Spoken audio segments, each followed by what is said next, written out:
Jalan layang dan tol menjadi sebuah kelaziman di metropolitan.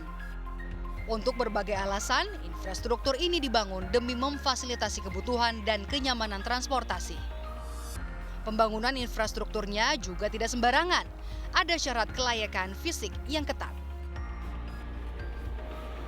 Ketentuannya diatur dalam Peraturan Menteri Pekerjaan Umum Nomor 19 Tahun 2011 tentang persyaratan teknis jalan dan kriteria perencanaan teknis jalan. Ketinggian kolong atau jembatan minimal 5 meter dari permukaan tanah dan di bawahnya harus merupakan ruang kedalaman yang bebas. Itu artinya kawasan kolong tol harus steril.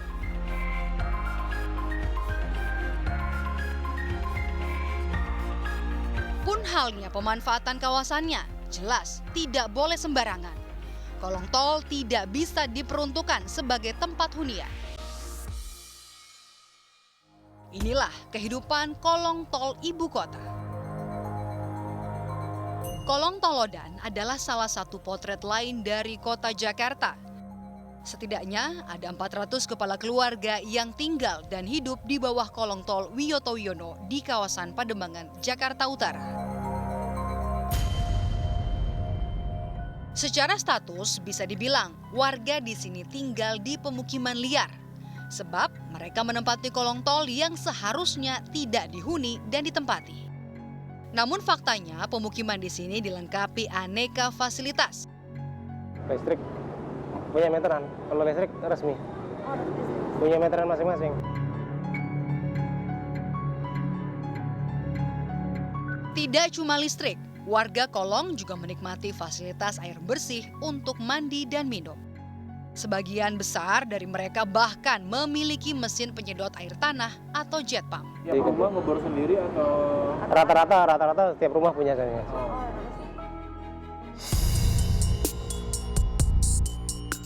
Kolong tol di kawasan Jakarta Utara menjadi lahan tidur yang diminati banyak orang. Upaya penertiban demi penertiban terus digelar. Namun bangunan liar masih terus tumbuh bermunculan. Sedikit saja lengah pengawasan, hanya dalam hitungan bulan bisa dipastikan bangunan liar akan kembali marak. Kawasan Rawabebek Kolong adalah salah satu contoh nyata. Akhir tahun 2012 silam, puluhan bangunan liar sudah dibersihkan dari kawasan ini. 5 tahun berselang dari penggusuran saat itu, kini seperti inilah kondisinya. Bangunan liar kembali bercokol. Nyatanya praktik premanisme selalu mewarnai di setiap kehadiran kawasan kumuh, tak terkecuali di Rawabebek Kolong. Tim Target menemui DY, salah satu preman di kawasan ini. Setiap warga yang membuka usaha di lokasi ini wajib memberi setoran padanya. Ya itu sih jujur aja, kalau memang saya ada butuh saya minta, kalau nggak ada butuh ya tiap bulan paling 200. Nah kalau untuk mungkin ya saya pinta 1 juta. Itu kesananya paling dia ngasih kebijakan 100.000. 1 juta pun nggak saya makan sendiri. Biasa balik lagi gitu. Yang penting nggak ada apa-apa. Praktik penyerobotan lahan negara terus merajalela lantaran dibekingi aksi premanisme. Di sisi lain, para pemangku kepentingan seringkali justru abai.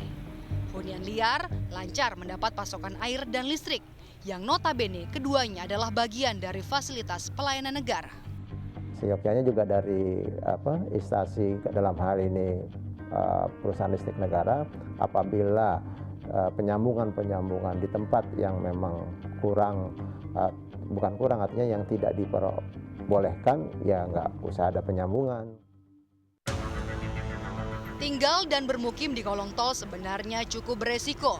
Selain tak layak lingkungan, juga membahayakan keselamatan. Kebakaran, salah satu resikonya. Tak cuma membahayakan para penghuni, tapi juga keselamatan kendaraan yang melaju di atas jalan layang. Tak jarang, konstruksi bangunan jembatan juga menjadi ancaman. Ruang bawah jalan tol itu harus bebas dari kegiatan masyarakat, dari permukiman atau kegiatan-kegiatan lain. Untuk apa? Untuk menjadi ruang pengaman, ruang keselamatan bagi konstruksi jalan tol. kita harus menghindarkan ruang di bawah jalan tol itu dari kegiatan permukiman karena suatu waktu bisa terjadi kebakaran.